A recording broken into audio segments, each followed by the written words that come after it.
ఉన్న బంగారాన్ని విడిపించి ఆ రోజు ఆన్లైన్ రేటుకే మేము కొంటాం. Sharma gold company.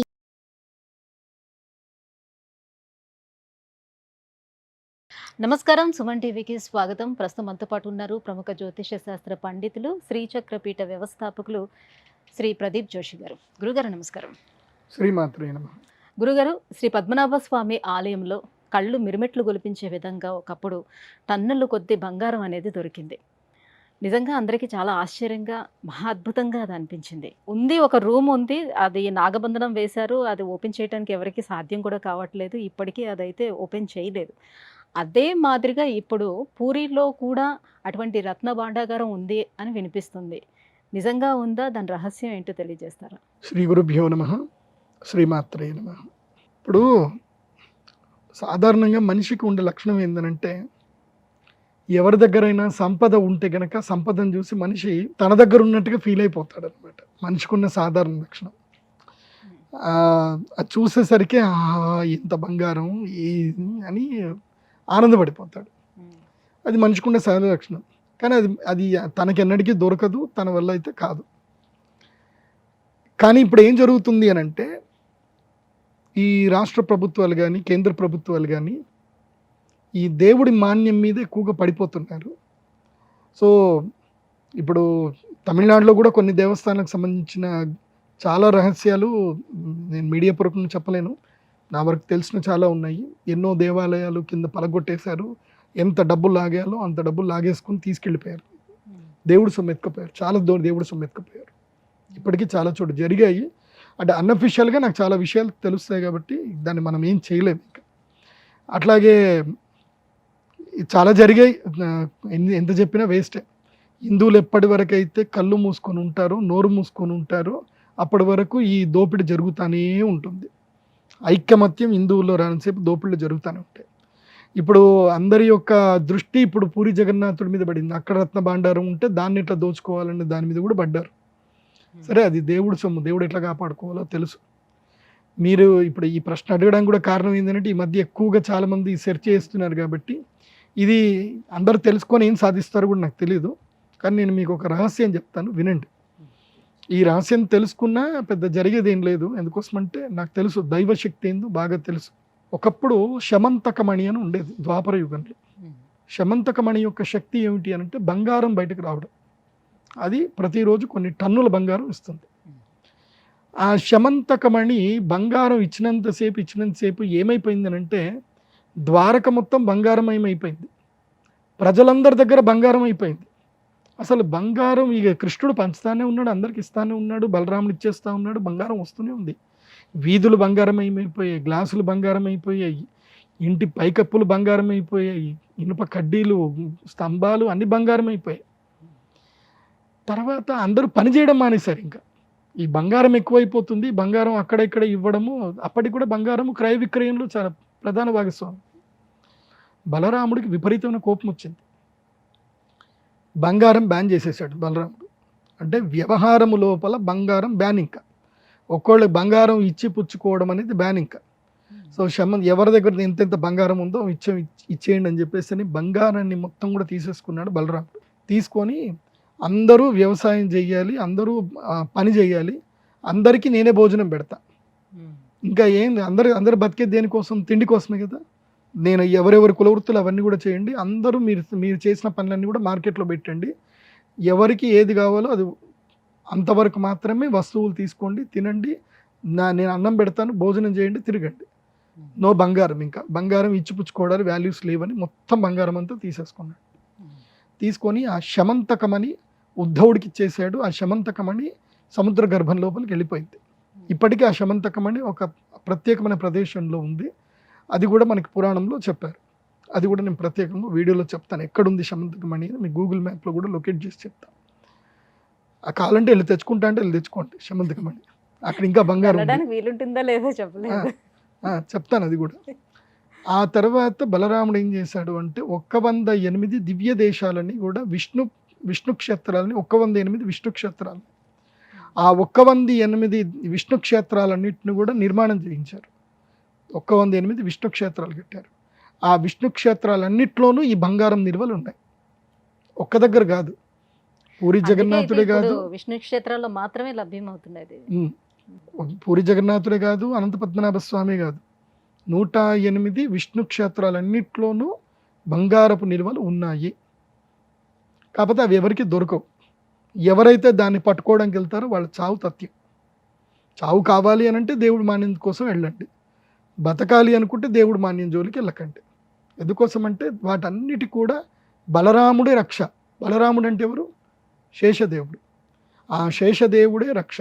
అందుకే వీటన్నిటి కూడా సర్పబంధం వేసి ఉంచుతారు. ఎవరైతే ఆ సర్పబంధం తీయాలి అనుకుని ప్రయత్నం చేసి తమ స్వార్థ బుద్ధితోటి గనక ఆ యొక్క నిధి ఓపెన్ చేస్తే వాళ్ళకి చావు తథ్యము. అది గుర్తుపెట్టుకోండి.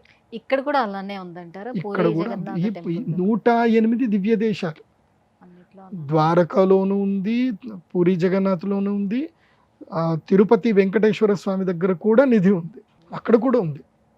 ఇవన్నీ కూడా ఆయా టెంపుల్లో ఆల్గారిథంలో ఆ రహస్యాలన్నీ కూడా చెప్పబడ్డాయి.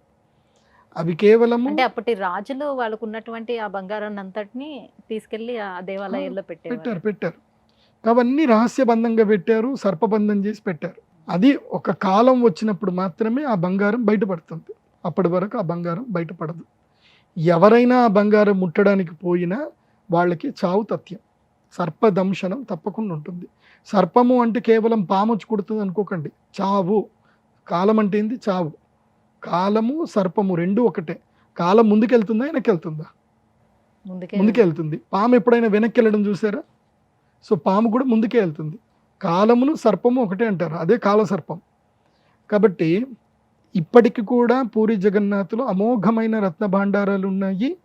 పూరి జగన్నాథ్ దగ్గర నుంచి వెళ్ళి అక్కడ ఇంకొన్ని దూరం లోపల అడవిలో అద్భుతమైన నిధి కూడా ఉంది. చాలా నిధులు ఉన్నాయి.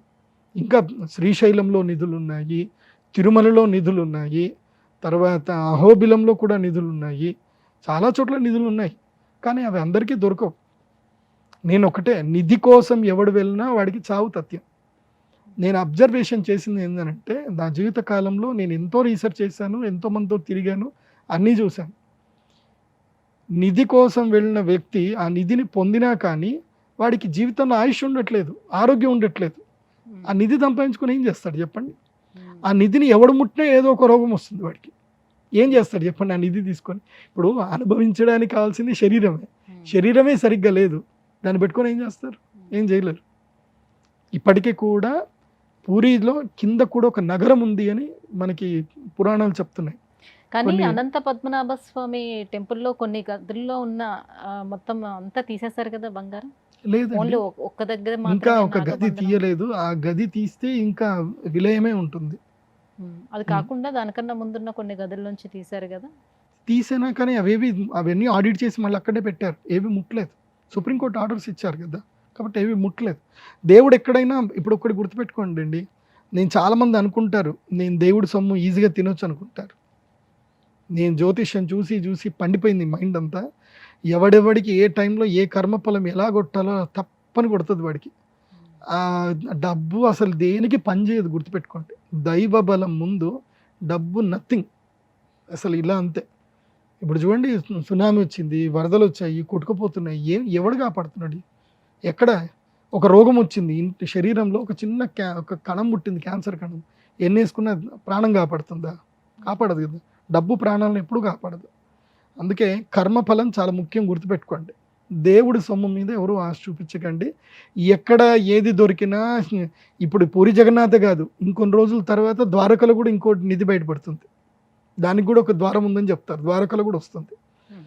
ఆ తర్వాత బృహదీశ్వర దేవాలయంలో కూడా వస్తుంది. చాలా దేవాలయాలు ఉన్నాయి. దైవానుగ్రహం ఏంటంటే, అమ్మ అనుగ్రహం వల్ల మేము ఎక్కడ పోయినా మాకు తెలిసిపోతూ ఉంటుంది, కానీ నవ్వి ఊరుకుంటాం అంతే.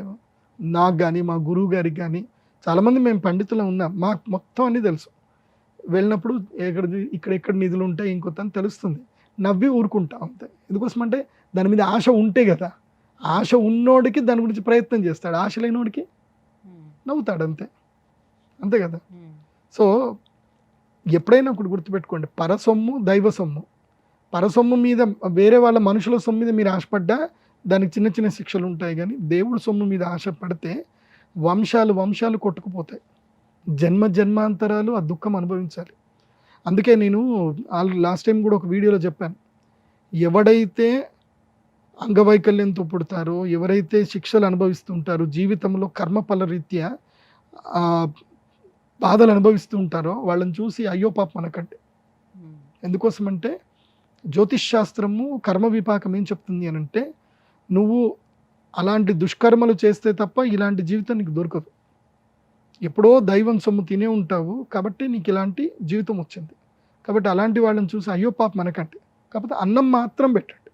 శాస్త్రం కూడా అదే చెప్తుంది, దీనజనులకి అన్నం పెట్టండి అంతే, కానీ అయ్యో పాపం ఎవరిని అనకండి. మీరు అయ్యో పాపం అన్నారా మీరు అనుమోదకం అవుతారు. పాపానికి 4 ఉంటాయి: కర్త, కారయిత, ప్రేరక, అనుమోదక. కర్త అంటే చేసేవాడు, కారయిత అంటే చేయించేవాడు, ప్రేరక అంటే చేయడానికి ఎంకరేజ్ చేసినవాడు, అనుమోదక నువ్వు చేసింది కరెక్టేరా అన్నోడు. ఈ 4 కూడా శిక్షల్లో సమభాగం అనుభవించాల్సింది. మీరు అయ్యో పాపం అన్నారే అనుకోండి, నువ్వు అనుమోదకునిగా అయిపోతావు. అనుమోదకం అంటే ఏంటి? అయ్యో దేవుడు అనవసరంగా శిక్షించాడే అని అన్నావు అనుకో, దేవుడి యొక్క జడ్జిమెంట్ని చూసి ఎంత గొప్పవాళ్ళమో మనము కాదు కదా. కాబట్టి ఇమీడియట్లీ సరే నీకు కూడా పాలు పంచుతా అని ఇచ్చేస్తాడు. సో డోంట్ సే అయ్యో పాపం అంటే పాలు పంచుతాడు. అంతే, అయ్యో పాపం అనదు. కావాలంటే నీకు ఇంత అన్నం పెట్టు అంతే. అన్నం పెట్టు, కూడు గుడ్డ ఈ 2 ఇవ్వచ్చు, ఎవరికైనా ఇవ్వచ్చు. కూడు గుడ్డ ఇవి 2 ఇవ్వండి, అయ్యో పాపం అనొద్దు. ఇది బాగా గుర్తుపెట్టుకోండి. ఎందుకోసమంటే రత్న భాండారానికి దీనికి సంబంధం ఏంది అని అంటే ఇదే సంబంధం. ఇప్పుడు పూరిలో రత్న భాండారం బయటపడితే మనకేంటి, మనకి ఇంట్లోకి ఏమైనా ఒరుగుతుందా? మన ఇంట్లోకి ఏం రాదు కదా. మన ఇంట్లోకి వస్తుందేమో అన్నంత ఫీలింగ్, వా దేవుడి దగ్గర ఇంత బంగారం ఉంది. కానీ కలియుగ సమాప్తి గురించి చెప్తాను, చాలా భయంకరంగా ఉంటుంది. టైం వచ్చినప్పుడు చెప్తాను ఆ విషయం కూడా, వినండి. గురుగారు, విష్ణుమూర్తి ఆలయాలలో లభ్యమవుతున్నటువంటి ఈ రత్న భాండాగారాల గురించి చాలా చక్కటి వివరణ ఇచ్చారు. ధన్యవాదాలు. శ్రీమాన్. సుమన్ టీవీలో మీ పర్సనల్ అండ్ బిజినెస్ ప్రమోషన్స్ కోసం కింది నెంబర్కి కాంటాక్ట్ చేయండి.